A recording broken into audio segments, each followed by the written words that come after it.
insyaallah selalu dalam lindungan Allah Subhanahu wa taala. Atau untuk antum yang baru saja menyimak atau menemukan frekuensi 91,1 FM. Alhamdulillah kita kembali berucap puji syukur kehadirat Allah Subhanahu wa taala atas segala limpahan rahmat dan karunia-Nya kepada kita bersama di kesempatan hari ini. Kemudian salawat dan salam kepada Nabi Muhammad sallallahu alaihi wasallam. Kita bermohon juga salawat ini bisa bersambung hendaknya kepada seluruh keluarga, kepada para sahabat dan juga kepada orang-orang yang tentunya istiqomah di atas ajaran dan sunnah-sunnah beliau hingga hari kiamat nanti. Taib generasi Robani dimanapun antum berada, ikhwani wa akhwati fiddin, kaum muslimin dan kaum muslimat. Kita kembali di kajian keilmuan bersama guru kita Ustaz Dr. Hidayatullah Ismail LCM Hafizahullah Ta'ala. Kita masih membahas tema hak saudara senasab dalam Al-Quran dan Sunnah. Ini merupakan pertemuan kita yang ketiga atau sesi terakhir untuk hari ini insyaAllah.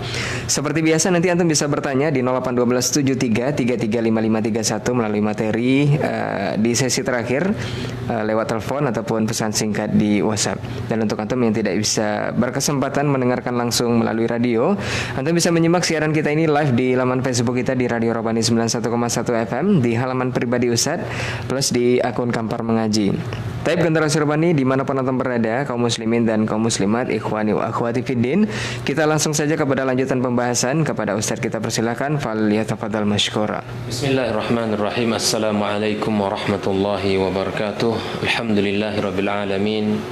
Wassalatu wassalamu ala imamil mursalin Sayyidina Muhammadin wa ala alihi wa ashabihi ajma'in. Asyhadu an la ilaha illallah wahdahu la syarika lah wa asyhadu anna Muhammadan abduhu wa rasuluhu alladzi ballagha ar-risalah wa adda al-amanah wa nasaha al-ummah wa jahada fillahi haqqa jihadih fa salawatu rabbih wa salamu alaihi.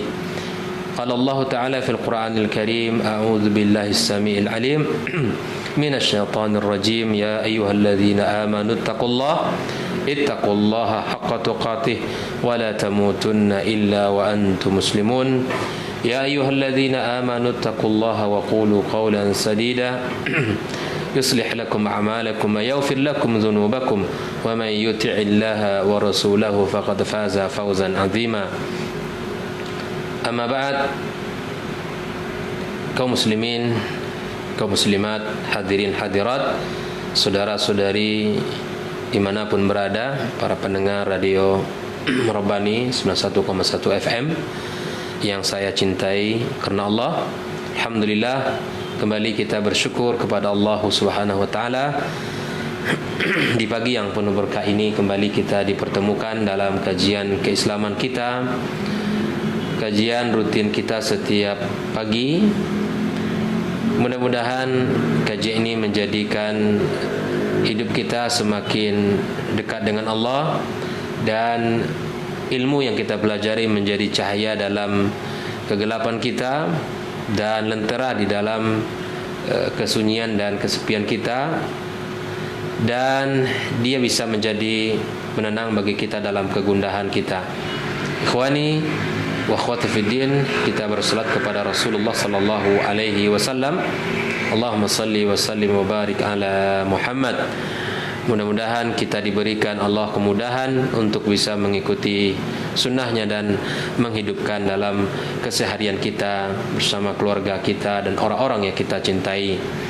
Dan kita berhak mendapatkan syafaatnya pada hari yauma la yanfa'u malun wala banun illa man atallaha biqalbin salim. Kaum muslimin, kaum muslimat, kembali kita berbicara tentang hak saudara senasab. Pada pertemuan dua sebelumnya kita sudah bahas panjang lebar, dan insyaallah ini merupakan pertemuan terakhir dalam kaitannya hak saudara senasab.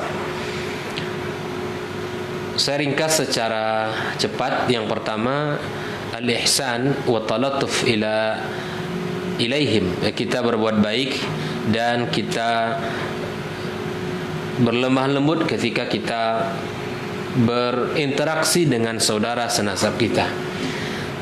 Dalam hal ini Nabi kita sebagai tauladan, di mana beliau menghormati dan memuliakan saudari sesusuan beliau, Syaimah bintil Harith. Kisah yang sudah kita sampaikan pada pertemuan sebelumnya. Yang kedua, at-tasamuh, at-tasamuh, wat-taghafur, waltimasul uzur.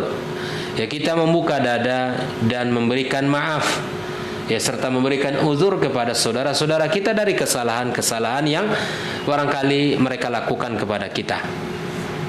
Tauladan dalam hal ini adalah Nabi Yusuf alaihissalam ketika saudaranya yang menyakitinya dalam perjalanan hidup Nabi Yusuf, sehingga pada akhirnya mereka minta maaf kepada Yusuf alaihissalam atas kekhilafan mereka yang pernah mereka lakukan. Nabi Yusuf memberikan sebuah kalimat, la tathriba alaikumul yaum, hari ini tak ada dosa bagi kalian. Maka dalam hal memaafkan kesalahan saudara, Yusuf alaihissalam telah Allah badikan di dalam Al-Quran sebagai qudwah kita di dalam hal ini. Sehingga dengan perkataan Nabi Yusuf ini pula Nabi alaihissalam mengulang kembali ketika beliau Fathu Makkah, membebaskan kota Mekah, dan akhirnya dia mengatakan kepada penduduk Mekah, apa yang kalian sangkakan kepadaku, apa yang kalian kirakan, apa yang aku akan buat untuk kalian setelah kalian mengusirku dari kota Mekah ini dan kalian menyakitiku dengan berbagai macam bentuk siksaan. Maka kemudian mereka mengatakan, engkau adalah anak saudara kami yang mulia, ya. Kemudian mereka memuji Nabi Muhammad sallallahu alaihi wasallam. Maka Nabi mengatakan, intaliqu, pergilah kalian semuanya, kalian bebas. Maka Nabi alaihi salatu wasallam mengatakan, la tasriba alaikumul yaum. Nabi mengulangi ucapan Nabi Yusuf alaihi salam, hari ini tidak ada dosa bagi kalian. Yaghfirullahu lakum wa huwa arhamur rahimin. Maka Allah yang akan mengampunkan dosa dan kesalahan kalian, dan Allah Maha penyayang kepada hambanya. Kemudian kita mendoakan saudara kita di dalam keseharian kita. Ya, kita doakan saudara-saudara kita di dalam munajat-munajat kita. Dalam hal ini adalah Nabi Musa alaihissalam sebagai tauladan kita, di mana Allah abadikan di dalam kisah beliau dengan saudaranya Harun yang mengokohkan perjuangannya, yang menguatkan dakwahnya, yang menyertainya di dalam kehidupannya. Maka hadirnya saudara merupakan nikmat yang besar Allah berikan kepada kita. Maka mari kita jaga kedamaian, mari kita jaga kebersamaan. Kesalahan-kesalahan abaikan, karena masih banyak kebaikan yang ada pada saudara kita. Wahai saudaraku, engkau yang meninggalkan abang kandung atau abang ipar atau siapapun misalnya, atau saudara yang menjadi hubungan keluarga, baik itu senasab ataupun dalam pernikahan, maka jika engkau telah meninggalkan kedamaian, rasa suasana yang menyejukkan, maka bertaubatlah engkau kepada Allah Subhanahu wa taala, bertaubatlah kepada Allah dan minta ampunlah kepadanya atas sikap yang kelihatan kita ini baik, namun kemudian kita ternyata tidak mau memberikan maaf kepada saudara-saudara kita. Nabi Yusuf begitu banyak yang dilakukan oleh saudaranya, tapi dia bisa memaafkan saudaranya. Oleh itu, yang dalam hal ini, jika ada sampai hari ini, sampai detik ini, pertikaian dalam saudara, pertikaian di dalam hubungan keluarga, maka hentikan. Karena ini bukanlah bagian dari agama dan bukanlah petunjuk dari Nabi kita alaihissalatu wassalam. Kemudian kita bahas bahwa di antara hak saudara kita adalah di mana kita mendoakan mereka di dalam munajat kita. Kemudian setelah itu kita di antara hak saudara kita bangun cinta kita kepada saudara kita di atas Allah Subhanahu wa taala, di atas cinta kepadanya, di atas cinta kepada Allah Subhanahu wa taala. Dalam hal ini adalah Nabi kita sallallahu alaihi wasallam telah memberikan gambaran bahwa orang-orang yang akan merasakan manisnya iman, salah satu di antaranya adalah orang yang mencintai saudaranya karena Allah Subhanahu wa taala. Ya, tidaklah dia mencintai saudaranya. Dalam hal ini tentu umum, baik itu saudara senasab maupun saudara seakidah dan seiman dengannya. saudara seakidah saja kita diminta untuk membangun persahabatan kita, ukhuwah kita ya dengan dasar iman kepada Allah, apalagi abang kita atau kakak kita atau adik kita. Maka jadikanlah ya persaudaraan di dalam rumah tangga itu sebagai persaudaraan yang dibangun, yang dikawal oleh iman kepada Allah Subhanahu wa taala. Bahkan Nabi sallallahu alaihi wasallam katakan, "Awthaqul iman," di antara tali iman yang paling kuat adalah al-muwalatu fillahi wal muadatu fillah. Ya, wal hubbu fillahi wal bughdu fillah. Al-muwalat fillah, kita loyal kepada Allah Azza wa Jalla dan memusuhi karena memang tidak sejalan dengan ajaran Allah Subhanahu wa taala.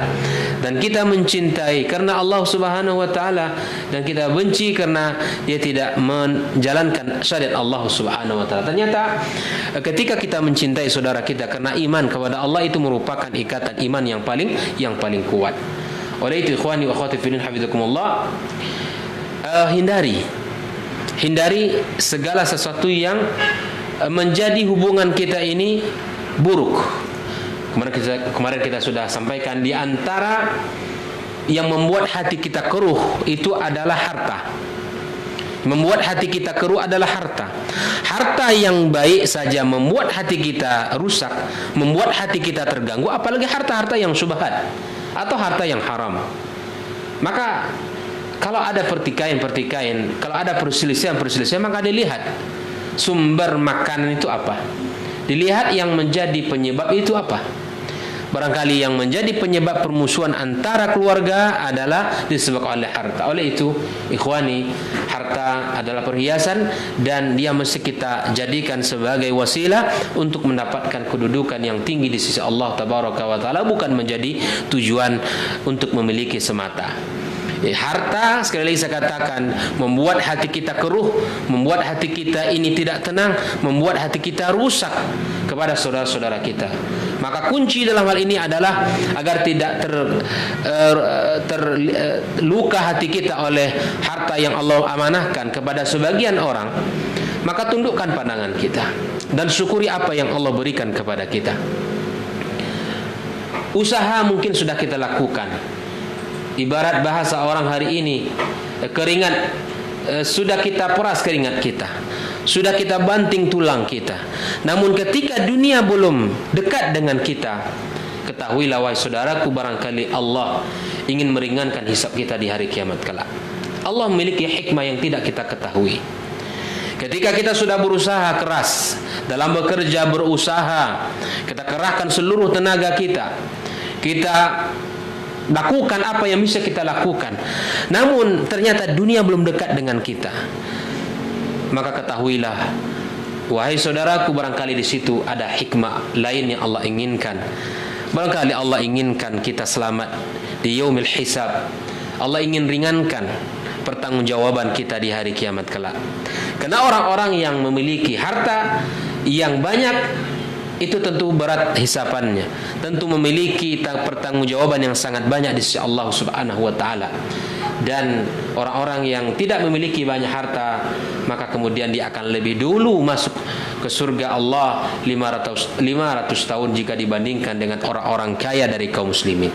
Maka mari kita syukuri apa yang ada dan mari kita rasakan nikmat Allah yang ada dalam diri kita. Jangan kita sibukkan pandangan kita tertuju kepada kenikmatan yang Allah berikan kepada orang lain. Ikhwani wa akhwati fiddin hafizakumullah. Di antara hak saudara kita adalah ikhbarul akh bi mahabbatihi fillah. Kita mengabarkan kepada saudara kita, saudara kandung kita, kepada kakak kita, kepada abang kita atau kepada adik kita, di mana kita mencintainya karena Allah Subhanahu wa taala dengan kata-kata. Kalau yang tadi adalah membangun persaudaraan di atas cinta kepada Allah, nah sekarang perlu kita ungkapkan cinta. Karena rasa yang ada dalam hati itu harus diungkapkan agar saudara kita tahu apa yang kita rasakan. Dan akhirnya cinta yang kita ungkapkan, rasa yang kita ungkapkan itu akan berbalas pula dari saudara kita.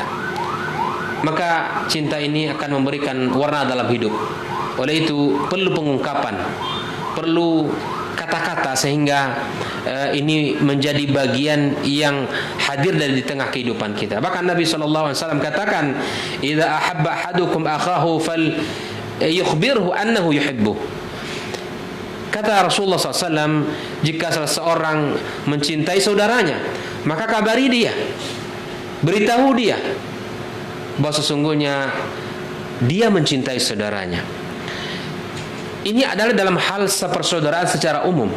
Namun ketika dia adalah saudara senasab, saudara kandung kita, maka dia orang yang paling dekat dengan kita, katakan kata-kata itu kepadanya. Ya, katakan kata-kata itu kepadanya. Dan ini disunnahkan oleh Nabi sallallahu alaihi wasallam. Bahkan idza ahabba ahadukum sahibah falyatihi fi manzilihi falyukhbirhu annahu yuhibbuhu lillah. Kata Nabi sallallahu alaihi wasallam dalam hadis yang lain, jika salah seorang dari kalian mencintai saudaranya, mencintai sahabatnya, maka datangilah rumahnya dan kabari kepadanya kalau engkau mencintainya. Kalau engkau mencintainya. Fama ajmala hadzal adab. Inilah adab yang sangat indah, ikhwan. Wa ma a'zam atharuhu 'ala nafs. Dan betapa besar pengaruhnya kata itu di dalam jiwa. Maka bicara itu, kata Nabi, bicara yang jelas, bicara pada perkara yang baik-baik, karena kata-kata akan memberikan bekas pada jiwa. Kalau kata-kata itu baik, akan memberikan bekas yang baik pada jiwa. Tapi kalau kata-kata itu tidak baik, dia akan melukai jiwa dan perasaan saudara kita. Maka kata Nabi SAW, betapa banyak orang yang berbicara, tapi bicaranya tidak dipikirkan apakah dia melukai hati orang lain atau tidak. Bisa jadi, kata Nabi SAW, ucapan itu akan menggiring dia ke dalam neraka Allah wa iyadu billah. Dan betapa banyak orang yang berfikir sebelum berbicara, dan dia tidak sadar ternyata perkataan itu sederhana, namun bisa jadi itu menjadikan sebab dia untuk masuk surga Allah Subhanahu wa ta'ala. Jadi mari kita berfikir sebelum berbicara, dan bicaralah apa yang sudah kita pikirkan sehingga selamat dari dosa dan segala bentuk konsekuensi yang berat di sisi Allah Subhanahu wa ta'ala. Ikhwani, wa ma aqalla man yaf'aluhu. Namun sunnah yang seperti ini, ya, mengungkapkan kata-kata itu, sedikit orang yang melakukannya. Maka di sini saya katakan kepada ikhwani wa akhwati fiddin hafizakumullah, aqulu lakum fa inni uhibbukum fillah. Dari majelis ini saya katakan kepada kaum muslimin, kepada saudara-saudariku, ya, kepada kawan-kawan semuanya, saya katakan inni uhibbukum fillah. Ya, semoga Allah Subhanahu wa ta'ala kekalkan kebersamaan kita sampai menuju surganya. Hadza ma annahu la yanbaghi lil muslim ay yakhjal. Kata para ulama, dalam menyampaikan kata-kata itu tidak perlu malu. Rasanya gimana ya Ustaz? Kalau saya sampaikan kata-kata itu tidak terbiasa dalam kehidupan kita. Kata Rasulullah, sampaikan. Rasanya tidak terbiasa karena memang kita jauh dari sunnah Nabi. Sampai kita biasakan, ini uhibbuka fillah. Kalau nampak orangnya saleh, orangnya baik, maka au yastahi min ihya'i sunnatin Nabi sallallahu alaihi wasallam, atau kita malu untuk menghidupkan sunnah Nabi, wa nashriha, atau menyebarkannya, wa idhariha bainan nas, atau kita hidupkan di tengah-tengah masyarakat. Bal inna dzalika min a'zamil a'malis salihati allati yajri lahu thawabah. Itu merupakan amal yang luar biasa yang akan mengalir kepadanya pahala-pahala yang luar biasa. Maka ikhwani, jadi mari kita biasakan hal-hal yang seperti ini di dalam kehidupan kita, wabil khusus kepada saudara dan abang, kakak, adik kita, ya, yang ada hubungan nasab dengan kita. Ikhwani wa akhwati fillah hafizakumullah. Nah, di antara hak saudara kita, assalamu ala akhihi wardus salam alaih. Kita berusaha untuk mengucapkan salam kepada saudara kita, walaupun ini babnya juga adalah bab umum. Secara umum kita dituntut untuk mengucapkan salam kepada siapa saja di dalam agama kita, apalagi kepada saudara kita. Bahkan terbalik, Karena sudah terbiasa sejak kecil main, seakan ini tidak lagi menjadi penting untuk diucapkan salam. Padahal salam itu merupakan doa. Ya, kita bertemu dengan saudara kita ucapkan salam dan kita jawab salamnya kalau dia mengucapkan salam kepada kita. Ya, dengan mengucapkan assalamualaikum warahmatullahi wabarakatuh. Kita ucapkan, datangi rumahnya, kita ucapkan salam sebelum masuk. Ya, kita bertemu di jalan, kita ucapkan salam kepada saudara kita senasab, ya, dan kepada saudara seiman secara umum. Ya. Maka Nabi SAW katakan dalam sebuah hadisnya, hakul muslim alal muslim sit. Ada hak seorang muslim kepada muslim yang lainnya ada 6. Mahunna ya Rasulullah. Apa saja itu ya Nabi, ya Rasulullah? Maka Nabi katakan, idza laqitahu fasallim alaihi. Jika engkau bertemu dengan saudaramu, maka ucapkanlah salam kepadanya. Wa idza da'aka faajib. Jika engkau diundang untuk menghadiri undangan yang itu merupakan hajat, maka hadirlah jemputannya. Hadirilah jemputannya. Wa idza sansahaka fansah lahu. Jika saudara engkau minta nasihat, maka nasihati.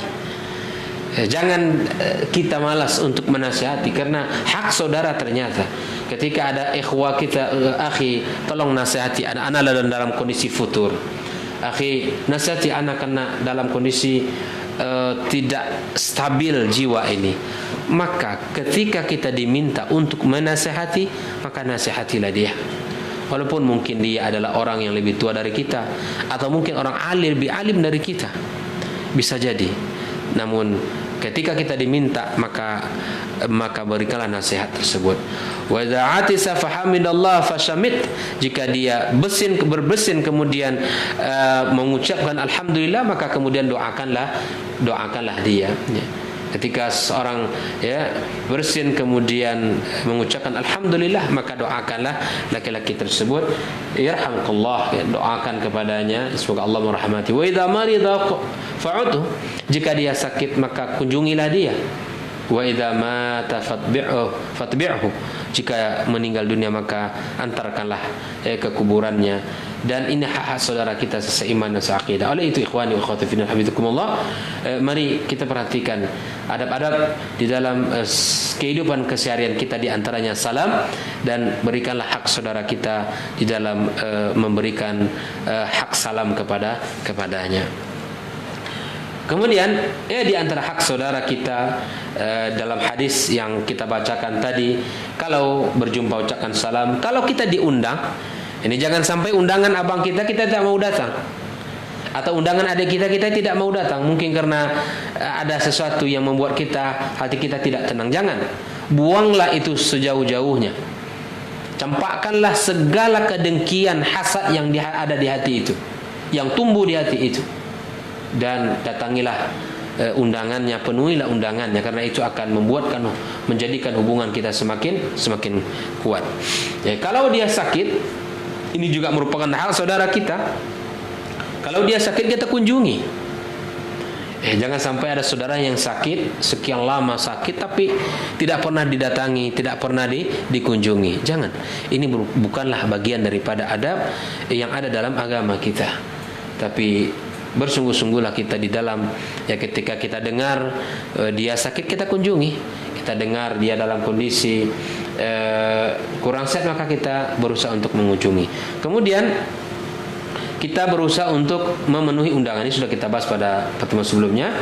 Dan qabulu hadiyatis sadiq atau hadiyatil akh, kita menerima hadiah atau kita memberikan hadiah.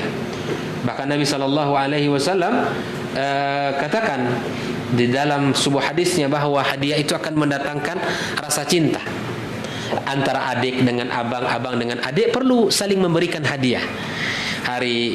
Ketika kita dalam safar, kita ingat abang kita, adik kita, kita berikan oleh-oleh, kita berikan hadiah yang bisa kita lakukan. Karena hadiah itu, kata Rasulullah SAW, akan memberikan pengaruh dalam hati seseorang. Makanya Nabi katakan, maukah kalian aku tunjukkan, jika kalian lakukan itu semua, maka kalian akan saling mencintai. itu dengan cara memberikan salam, kemudian kita saling memberikan hadiah di antara sesama kita. Ikhwani wa akhwati fillah hafizakumullah. Kemudian menerima hadiah atau kita juga memberikan hadiah. Jangan hanya kita suka menerima hadiah, tetapi kita ingat al jaza min jinsil amal, ya, bahwa balasan itu akan diberikan oleh Allah sesuai dengan amal yang dilakukan. Dan kata Nabi SAW, jika ada salah seorang yang telah membantu kalian, yang telah memberikan sesuatu kepada kalian, ya, menolong kalian, maka fakafiuhu, maka berikanlah balasan kebaikan itu. Ini sebagai bentuk interaksi kita. Ini terkadang ada yang sukanya menerima saja, tidak ada keinginan hati untuk membalas kebaikan. Adiknya yang berusaha mengambil hati abang, ya, datang dari kampung membawakan sesuatu, dikasih hadiah, dikasih sayur-sayuran. Apalah artinya sebuah sayuran dalam hati orang-orang yang sombong? Tapi ternyata itu bukan pada jenisnya, tapi pada apa yang dilakukannya, itu yang kita pandang. Ikhwani, karena ini bagian daripada syariat, maka mari kita berusaha untuk melakukan. Memberi hadiah, kata Nabi SAW, tahadu tahabu, sering beri hadiahlah kalian, maka kalian akan saling mencintai. Ya, ini perintah Nabi kepada kita, ini sunnah Nabi SAW. Karena itu akan mendatangkan rasa cinta dari saudara-saudaranya. Kemudian di samping kita menerima hadiah jika kita beri, atau kita membalas hadiah atau memberikan hadiah kepada saudara kita, berikut kita musyarakatul huzn. Artinya ketika mereka dapat musibah, ketika mereka dalam kondisi-kondisi ditimpa oleh kesedihan, maka kita pun ikut merasakan kesedihan, kita tunjukkan kepada saudara kita. Ya, izharul huzn li ajli, kita tunjukkan bahwa kita ini adalah bersedih juga. Katakanlah diuji dengan kematian anaknya, kita bersedih juga dengan kematian anaknya. Ya. Kemudian wa muwasatuhu bil mal, kalau bisa kita hibur dia, hibur saudara kita dengan apa? Dengan harta kita, dengan apa yang kita punya, dengan apa yang kita miliki, kita hibur saudara kita. Ya. Wabil kalimati thayyibah, kita hibur juga dengan ucapan-ucapan yang indah. Barakallah, ya, a'zamallahu ajra, ya, barakallahu fiik. Ya. Kemudian kita doakan kebaikan untuknya. Kita doakan kebaikan-kebaikan. Allah kokohkan hatinya di dalam ujian tersebut. Ini saudara yang baik. Ya, kita hadir, kemudian kita tunjukkan kalau kita juga merasa kan beratnya apa yang dirasakan oleh saudara kita. Ya, kita hibur dia dengan harta kita. Kita berikan kata-kata yang indah kepadanya agar ringan terasa ujian yang berat tersebut. Di dalam hadis yang lain Nabi kita alaihi salatu wasallam katakan, al-mu'min lil mu'min kal bunyan, mukmin yang satu kepada mukmin yang lain seperti sebuah bangunan, yashuddu ba'duhu ba'dha, saling mengokohkan satu dengan yang lainnya. Nah, di antara hak saudara kita yang lain, musyarakatuhu fil farah, ya, kita juga mengikutkan kegembiraan jika mereka sedang gembira. Anaknya walimah, ya, kemudian atau dia mendapatkan rezeki anak atau rezeki apa saja, maka kita juga merasakan kegembiraan di hari bahagia mereka. Ya, kita juga tunjukkan kegembiraan kita. Dan ketika kita melakukan apa yang membuat saudara kita senang, ya, mereka dalam kondisi bahagia, kita bahagia, kita tunjukkan wajah kita bahagia, kita ikut dengan kebahagiaan mereka. Ini juga menjadi faktor al-mahabbah, ya, menjadi hubungan ini akan terasa erat dan kuat. Wa tad'u lahu bil barakah, jangan lupa ketika dapat nikmat anak, dapat rezeki, dapat menantu, ya, maka doakan kepadanya keberkahan. Dan jika dia dapat nikmat, jangan pernah kita hasad kepadanya. Nah, ini. Jadi kita menyertai saudara kita, baik itu senasab maupun secara seiman dan seakidah. Ini juga bisa berlaku untuk saudara kita seiman dan seakidah. Nah, saudara kita yang kita kenal, ya, maka ketika dia mendapatkan kenikmatan, ya, maka tunjukkanlah rasa kegembiraan itu. Bisa kalau seandainya memang tidak bisa hadir, itu lebih baik kita hadir dalam sebuah walimahnya misalnya. Tapi kalau memang kita ada uzur dan tidak bisa hadir, maka apa yang bisa kita berikan? Ya, dari harta kita sebagai bentuk hadiah penghormatan, atau mungkin kata-kata yang indah yang menyenangkan hatinya. Kalau kita ini adalah sahabat dia. Ya, kemudian mahabbatul khairi lahu. Di antara hak saudara kita adalah kita menginginkan kebaikan untuknya. Sebagaimana kebaikan itu kita inginkan untuk diri kita, maka kita inginkan kebaikan untuk saudara-saudara kita pula. Ya, secara umum ini berlaku juga untuk saudara seiman seakidah. Sebagaimana kita menginginkan kebaikan untuk diri kita, maka kita inginkan kebaikan untuk saudara-saudari kita, apalagi yang ada hubungan nasab dengan kita. Nabi SAW katakan, la yu'minu ahadukum hatta yuhibba li akhihi ma yuhibbu li nafsi. Ya, bahwa seorang tidaklah dianggap sempurna imannya sampai dia mencintai saudaranya seperti mana dia mencintai dirinya sendiri. Dan dia membenci untuk dirinya, ya, membenci sesuatu kalau menimpa dirinya, maka dia benci pula itu kalau menimpa saudaranya. Ini mukmin yang sempurna imannya. Bukan ingin dia selamat orang lain terhimpit, enggak. Bukan ingin dia ini bahagia orang lain bersedih, tidak. Ini bukan sifat mukmin yang baik. Fa innal iman la yaktamil illa bidzalik. Iman tidak sempurna kecuali dengan sifat seperti itu. Wa huwa anwanu sidqi fil mahabbah, dan itu bukti kejujuran cinta, ya, dan ketinggian cinta.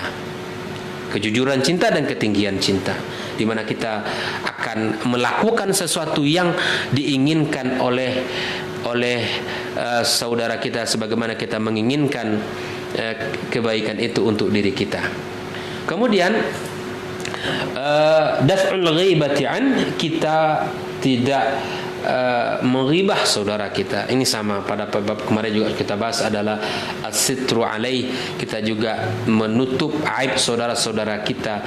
Kita tidak beberkan kekurangan abang kita, adik kita, kekurangan keluarga kita, enggak. Sebagaimana kita juga dilarang oleh Allah untuk membeberkan aib-aib dan kekurangan saudara-saudara kita seiman dan seakidah. Ya. Kemudian nusratul akh fillah, di antara hak saudara kita, kita tolong dia. Kita tolong, ya, saudara kita dari segala bentuk keburukan. Artinya antan suruhu zaliman atau muzluman. Kamu bantu dia, tolong dia, baik dia berbuat zalim atau dizalimi. Kalau orang yang dizalimi, kita bisa bantu. Kita carikan solusinya, kita carikan bagaimana dia supaya lepas. Tapi bagaimana cara menolong orang yang zalim, ya, caranya adalah engkau tutup pintu-pintu kezaliman itu. Itu sama artinya Anda telah menolong saudara-saudara Anda. Sebagaimana Nabi katakan, ya, unsur akhaka zaliman aw mazluman. Tolonglah saudaramu dalam yang berbuat zalim atau yang terzalimi. Qila kaifa ansuruhu zaliman, bagaimana aku bisa menolong orang yang berbuat zalim? Tuhjizu 'anil zulm, engkau halangi dia dari perbuatan zalim itu sendiri. Fa inna dzalika nusratuh, dan sungguh yang demikian itu adalah menolong saudara. Kita tutup pintu-pintu yang akan mengarahkan dia bisa berbuat zalim. Ya. Wala yajuzu lil muslim ayakhdhal akhahu al muslim, tak boleh kita hina.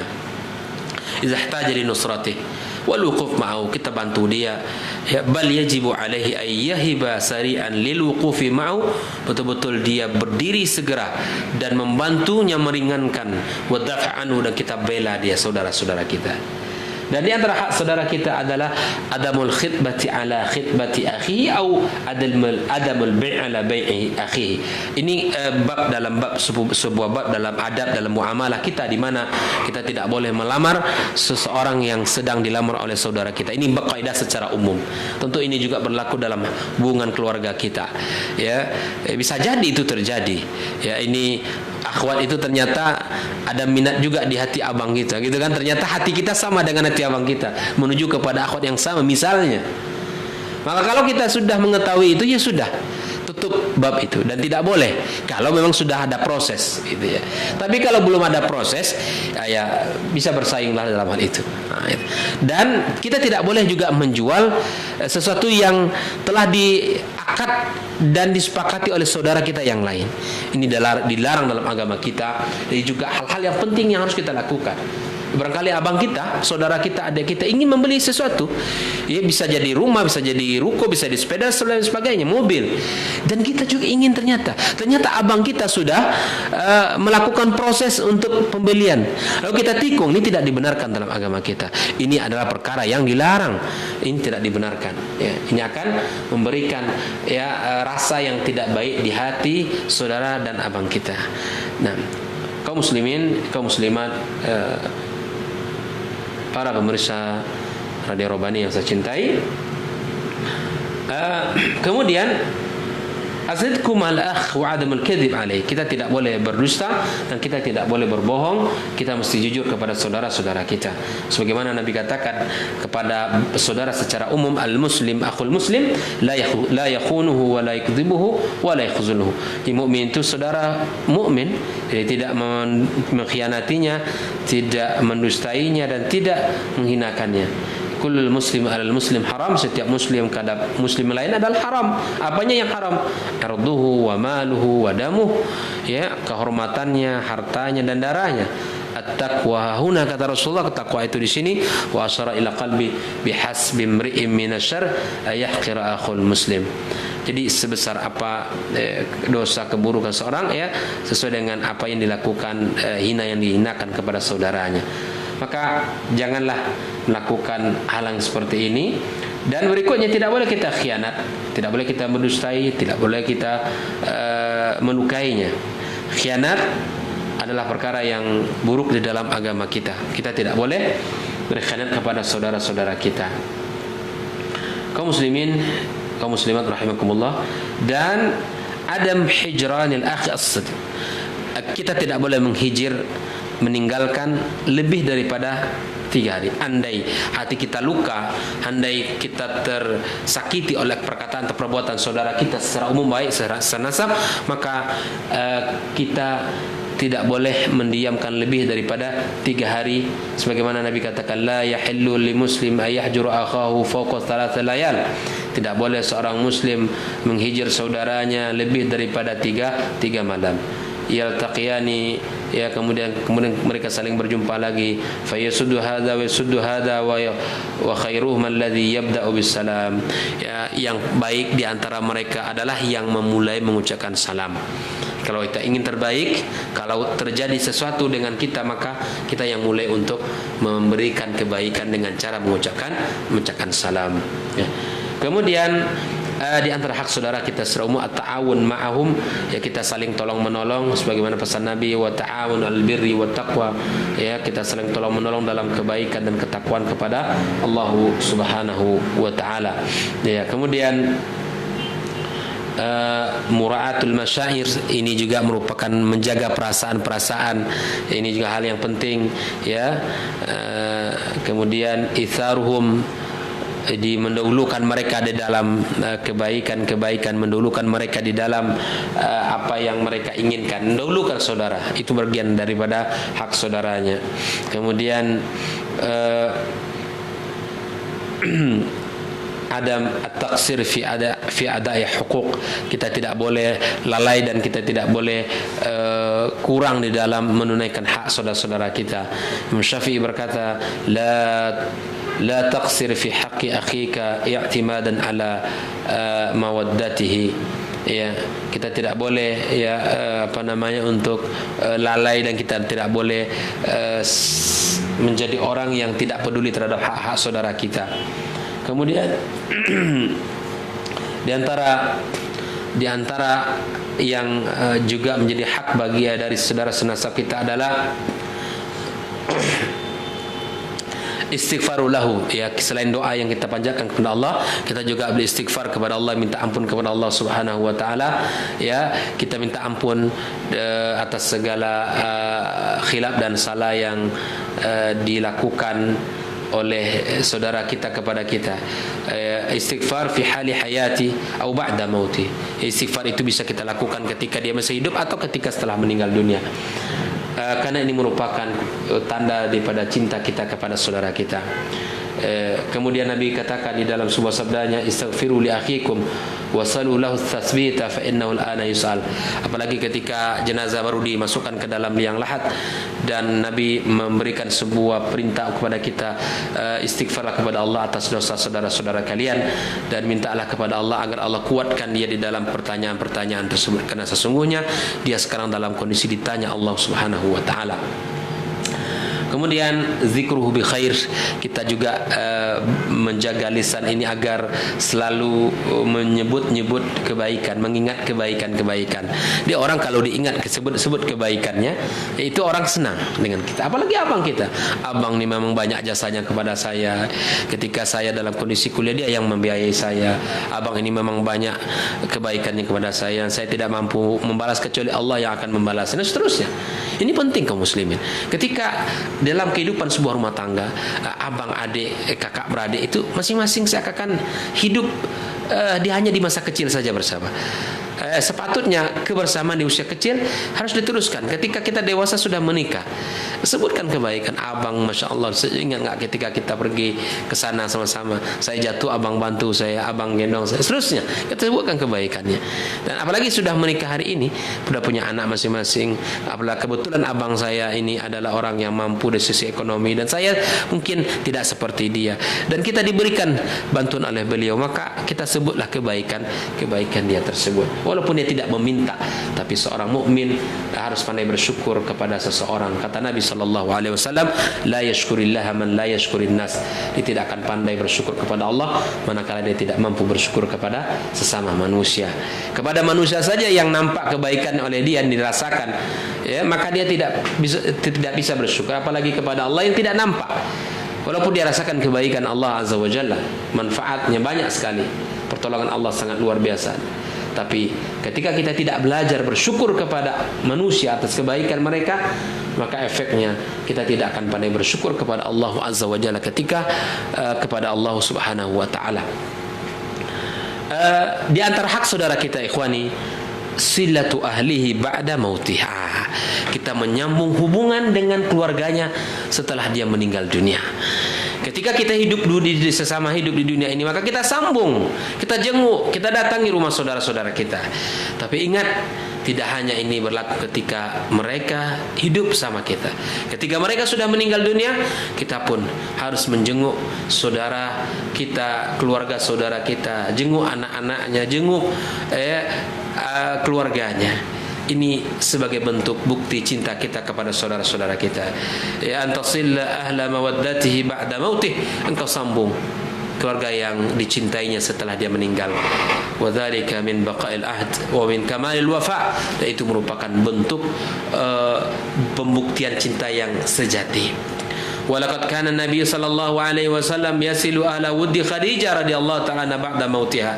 Nabi tunjukkan bahwa beliau mengunjungi keluarga kekasihnya Khadijah radhiyallahu ta'ala anha setelah meninggalnya Khadijah. Ya, fa inna Nabi sallallahu alaihi wasallam kana rubbama dzabha syah. Bisa jadi Nabi ketika itu dia menyembelih seekor kambing, thumma yaqta'aha a'dha, kemudian dia cari dipotong bagian yang bagus dagingnya, thumma yab'athuha fi sada'iq Khadijah. Kemudian subhanallah, Nabi sallallahu alaihi wasallam berikan hadiah kepada teman-teman Khadijah, sahabat-sahabat Khadijah ketika dulu bersama di dunia. Ya Allah, kalau Nabi SAW adalah orang yang terbaik melakukan hal itu kepada sahabat-sahabat baik istrinya, maka memang cinta tidak tidak kenal dengan ruang dan waktu, ruang, tempat dan waktu. Tidak. Cinta itu akan terus bersambung ketika kita hidup bersama dan setelah kita meninggal dunia. Maka di antara bukti cinta kita kepada saudara kita, ya kita berikan hadiah pula. Kita kunjungi orang-orang yang suka dikunjungi oleh abang kita, oleh kakak kita. Ya, kita sayangi orang yang disayangi oleh abang atau kakak kita. Ya, berikanlah bukti itu dalam kehidupan kita, sehingga insyaallah taala Ya, ini merupakan bagian yang penting untuk kita contoh dari kehidupan Nabi kita sallallahu alaihi wasallam. Barakallahu fikum. Mudah-mudahan poin-poin tentang hak saudara senasab ini bisa kita pahami dengan baik, maupun hak saudara secara umum. Ini juga bagian yang penting kita untuk kita fahami. Barakallahu fikum. Mudah-mudahan Allah berkahi pertemuan kita, dan saya kembalikan ke saudara saya Ustaz. Baik. Baik, jazakallah khairan Ustaz untuk materi kita di kesempatan hari ini. Hak saudara senasab mudah-mudahan bisa kita ambil manfaat dan kita aplikasikan dalam kehidupan sehari-hari. Sebelum kita tutup kajian, ada beberapa pertanyaan Ustaz yang sudah masuk di 081273335531. Untuk pertanyaan pertama kita coba jawab. Assalamualaikum warahmatullahi wabarakatuh Ustaz. Waalaikumsalam warahmatullahi. Ustadz, bagaimana menasihati atau memberikan pengertian kepada istri yang terkadang dalam segi pergaulan suka membicarakan hal-hal yang tidak baik terkait saudara? Dalam tanda kurung ini ghibahkah Ustadz? Dan bagaimana cara menasihati? Padahal sudah seringkali dinasihatkan untuk tidak mengumbar atau menceritakan hal-hal yang tidak baik mengenai saudara. Apakah itu saudara istri ataupun saudara suami? Naam Ustaz. Bismillahirrahmanirrahim. Alhamdulillah wassalatu wassalamu ala Rasulillah wa ala alihi wa sahbihi wa mawala amma ba'd. Ya. Pertama, akhi fillah, ada sebuah hadis yang disebutkan Nabi sallallahu alaihi wasallam bahwa ghibah itu ternyata zikruka akhaka bima yakrah. Bahwa ghibah itu adalah menyebutkan sesuatu yang mana saudara kita tidak menyukai apa yang kita bicarakan itu. Itulah ghibah. Maka jika seandainya tidak ada yang kita bicarakan itu ada padanya, maka itu merupakan kita telah membuat sesuatu yang menuduhkan sesuatu padanya. Ini tidak benar. Oleh itu, ini adalah sebuah ancaman bahwa kabar dari Nabi SAW harus kita meninggalkan ghibah dalam kehidupan kita. Nasihat untuk saya dan kita semua kaum muslimin secara umum, mari kita berusaha belajar untuk menahan lisan kita, karena tidaklah yang kita bicarakan itu kecuali akan mengurangi kebaikan kita. Dan tetaplah fokus kepada tugas dan yang kita inginkan dari kehidupan akhirat kita. Fokuslah dengan amal-amal kita, fokuslah dengan prestasi-prestasi ukhrawi kita, fokuslah dalam pendidikan anak kita, fokuslah di dalam ibadah kita. Inilah yang menjadi hal yang penting untuk kita ketahui, bahwa apabila kita memiliki sebuah potensi, maka fokuslah pada potensi Anda, raihlah apa yang Anda inginkan berupa surga Allah dengan kemampuan yang telah Allah berikan. Makanya kepada saudara-saudara yang memiliki amanah harta yang Allah berikan kepadanya, maka fokuslah untuk mencari surga Allah dengan hartanya. Yang memiliki ilmu, maka fokus dengan keilmuannya untuk meraih ridha Allah dan surganya, dan seterusnya. Nasihat saya adalah bahwa fokuslah kepada tujuan kita, fokuslah kepada ketaatan kita. Jangan sibukkan diri kita kepada sesuatu yang bukan bagian penting untuk kita bicarakan. Bahkan Nabi SAW katakan, min husni islamil mar'i tarkuhu ma la ya'ni. Di antara perkara yang baik di dalam Islam itu adalah meninggalkan sesuatu yang tidak baik. Islam, ukuran baiknya seseorang itu, ukuran baiknya Islam seseorang itu adalah ketika dia mampu meninggalkan perkara-perkara yang tidak baik itu. Di antara perkara yang tidak baik itu adalah apa yang disebutkan tadi, contohnya ya menghibah, menghabiskan waktu untuk menceritakan saudara-saudarinya, baik itu senasab maupun seiman dan seakidah. Maka kita minta tolong kepada Allah Subhanahu wa taala dengan bersujud kepadanya dan bermunajat kepadanya agar Allah berikan kita taufik, karena segala sesuatu di dunia ini akhi fillah itu bergantung kepada taufik Allah Subhanahu wa taala kepada kita. Ya, taufik Allah ya akan membantu kita. Pertolongan Allah itu akan meringankan kita, dan Allah memberikan pertolongan kita dengan caranya. dan tanpa kita sadari itu pertolongan Allah Subhanahu wa taala kepada kita. Maka akhi fillah, sekali lagi takutlah dosa kepada Allah, ya, mohonlah kepada Allah Subhanahu wa taala dengan doa, serta fokuslah kepada kebaikan kita. Andai nanti istri mengulangnya kembali, afwan, kita fokus kepada cita-cita kita dalam keluarga ini, mendidik anak-anak yang saleh dan salehah. Ya, afwan, kita fokus kepada bekal akhirat saja, bukan fokus untuk menceritakan orang atau menghabiskan waktu berjam-jam atau berhari-hari untuk menceritakan kekurangan-kekurangan orang. Setiap kita memiliki kekurangan dan setiap orang memiliki kelebihan. Ya, kekurangan kita yang mengetahui adalah orang lain, dan kelebihan kita pun mungkin orang lain juga bisa mengetahuinya. Maka itu fokus kepada apa yang kita punya, potensi apa yang bisa saya punya, yang saya punya hari ini. Maka fokuslah, insyaallah akan memberikan manfaat kepada agama Allah Subhanahu wa taala. Wallahu taala bisawab. Baik, jazakallah khairan Ustaz untuk jawabannya. Mudah-mudahan bisa dipahami oleh ibu atau akhi yang bertanya. Mudah-mudahan ini bisa menjadi nasihat juga buat keluarga muslim semuanya. Kita ke pertanyaan berikutnya, Ustaz. Assalamualaikum Ustaz. Waalaikumsalam. Ustaz, di beberapa daerah di Indonesia ada yang namanya suku, marga dan semacamnya. Yang ingin saya tanyakan adalah, bolehkah nikah sesama suku atau marga? Karena dalam beberapa daerah itu dilarang katanya Ustaz, akan menimbulkan permasalahan di kedepan harinya. Kemudian apakah juga boleh nikah dengan tidak semanhaj? Nah, Ustaz. Baik. Bismillahirrahmanirrahim. Alhamdulillah wassalatu wassalamu ala Rasulillah wa ala alihi wa sahbihi wa mawala ma ba'd. Ikhwani, di dalam konsep Islam bahwa dilarang menikah itu sudah diatur oleh Allah Subhanahu wa taala, setelah disebutkan di dalam ayatnya siapa saja yang dilarang bagi kita untuk kita nikahi. Ya, di dalam ayat itu disebutkan bahwa tidak ada yang namanya sesuku. Namun di dalam kehidupan kita, kalau kita melihat ada beberapa ketentuan-ketentuan adat yang itu merupakan diberlakukan di sebagian suku-suku di negeri kita ini. Ada di beberapa provinsi yang mereka melarang kawin sesuku. Kalau ditanya apakah hukumnya dilarang secara syariat, maka tidak ada larangan. Di dalam nikah sesuku diperbolehkan nikah sesuku. Yang ada larangan itu adalah yang Allah sebutkan di dalam Al-Quranul Karim. Ya, ada, silakan dibuka nanti. Ya, di antaranya adalah ibu, kemudian sebutkan banyak di situ bahwa yang dilarang kita nikahi itu wanita-wanita yang dilarang untuk kita nikahi.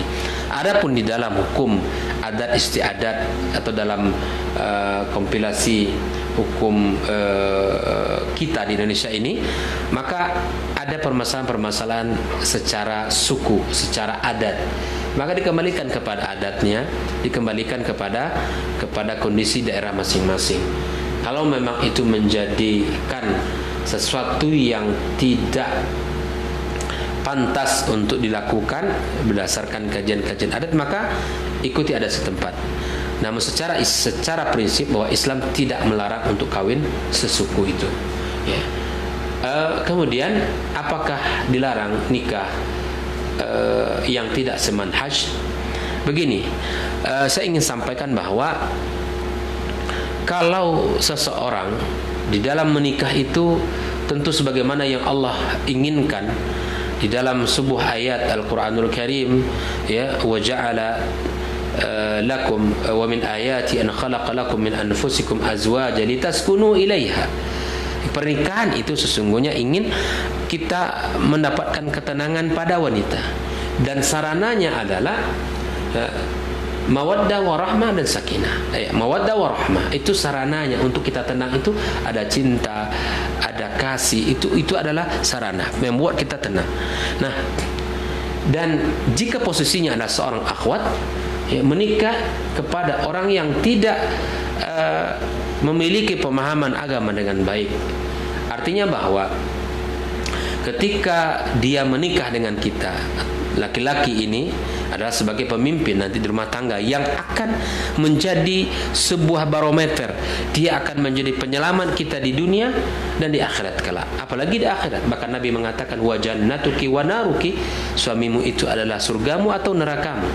Maka pantas bagi kita untuk mencari orang yang menyelamatkan kita ya dari neraka Allah Subhanahu wa taala, yang akan membimbing kita, yang akan mengajak kita kepada surga Allah Subhanahu wa taala. Maka dari sinilah bahwa kita harus menikah dengan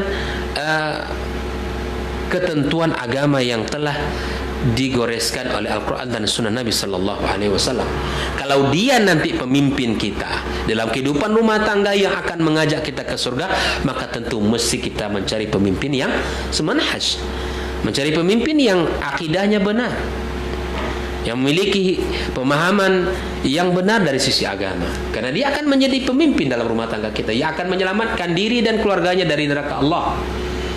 Maka tentu kita memilih dengan yang semanhaj, dengan orang yang faham dengan visi misi kehidupan, yang faham dengan tujuan kehidupan, yang faham dengan agama Allah Subhanahu wa taala, dengan faham dengan kitabullah, dengan faham dengan sunnah Nabi sallallahu alaihi wasallam, dan mengamalkan. Karena bagaimanapun dia adalah cerminan kita nanti. Dia adalah pemimpin kita dan dia akan mewarnai kita dan bahkan mewarnai anak-anak kita. Maka akan fatal dalam kehidupan kita ya kalau kita menikah dengan orang yang tidak tahu dengan visi kehidupan, yang tidak faham dengan pemahaman akidah yang benar, misalnya yang tidak faham dengan pemahaman akidah yang benar ya. Maka ini akan sangat sulit di dalam kehidupannya, ini akan sangat sulit di dalam bersikap. Bisa jadi aturan yang kita fahami ini adalah sesuatu yang harus dipegang, tapi menurut dia itu adalah sesuatu yang longgar. Nah, ini akan ada benturan-benturan nanti dalam perjalanan kehidupan.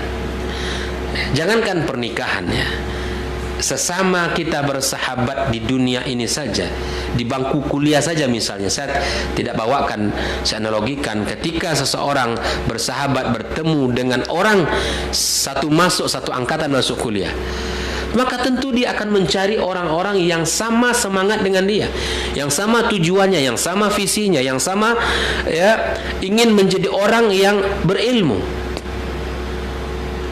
Maka dari sinilah kita harus memahami bahwa kita harus menikah dengan orang yang semanhaj. Karena Nabi mengatakan al-mar'u ala dini khalilihi, seseorang itu akan berada pada kebiasaan agama seseorang, sahabatnya. Maka bayangkan kalau seandainya kita masuk kuliah bersama dengan orang yang tidak sholat, yang tidak rajin belajar, yang tidak iltizam dengan agama, itu akan memberikan pengaruh dalam jiwa kita. Walau mungkin kita bisa bertahan sebulan 2 bulan, tapi lama laun kita akan hanyut di dalam kelalaian seperti mana dia lalai. Begitupun dalam kehidupan rumah tangga. Karena sejak Anda diakad oleh suami, maka Anda akan menjadi orang yang terpaut erat dengan suami itu.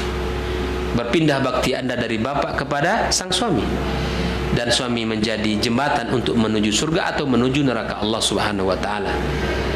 Maka pantas bagi kita untuk memilih orang yang semanhaj, karena kita akan merasakan pengaruh dari kepemimpinannya.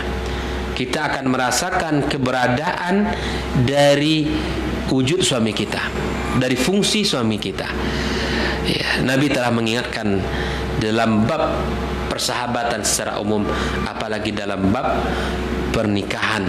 Bahkan Nabi SAW katakan kepada kita, ya, kepada para wanita, ya, dan khususnya di sini wali khususnya adalah jika datang kepada salah seorang dari kalian adalah orang yang baik agamanya serta baik adabnya, maka nikahkan anak engkau kepada laki-laki itu. Ya tentu dalam bab ini lihat pemahamannya, loyalnya kepada Islam, kepada kitabullah dan sunnah Nabi, iltizamnya seperti apa, semangat beragamanya, dan diukur itu semuanya. Ini boleh. Boleh, karena kita menginginkan nanti setelah kita ada anak-anak dan keturunan yang saleh dan salehah pula. Andai kita membiarkan anak-anak kita menikah dengan pilihannya, kemudian tanpa kita bimbing dia seperti mana pesan Nabi di dalam sabdanya, maka ini akan berakibat fatal kepada kehidupannya nanti. Ya, barakallahu fikum. Taib, jazakallahu khairan Ustaz untuk jawabannya. Mudah-mudahan bisa dipahami oleh yang bertanya dan bisa diaplikasikan dalam kehidupan sehari-hari. Dan itu adalah pertanyaan terakhir untuk kesempatan hari ini. Insyaallah besok kita akan lanjutkan kembali di jam dan frekuensi yang sama dengan lanjutan tema yang berbeda bersama Ustaz insyaallah. Tetap setia di 91,1 FM Radio Rabbani, merajut ilmu dan peradaban. Afwan untuk semua salah kata dan khilaf bicara. Kita tutup kajian dengan doa kafaratul majlis. Subhanakallahumma wa bihamdika asyhadu an la ilaha illa anta astaghfiruka wa atubu ilaik. Assalamualaikum warahmatullahi wabarakatuh.